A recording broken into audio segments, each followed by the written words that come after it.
All right, Dix, just a quick reminder. This happened to me the first time I was changing my oil, and it's literally happened almost every time but one. So I don't know if I made a video on this before. I'm sure a bunch of other people have. But the first time I changed my oil, I did everything, put the filter back on, and the sumbitch was still leaking. I'm like, what the hell? So what it is, I don't know why it does it, but you can see it's like literally almost every time. So my gasket got stuck up there. See that shit?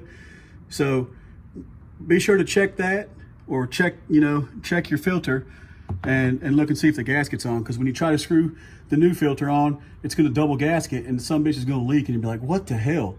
And just wanted to throw this in here real quick, because I've had this happen to me almost every time I've changed oil. And I'm sure, like I said, other people have done videos on it. It's going to be like a quick little video here, just a PSA.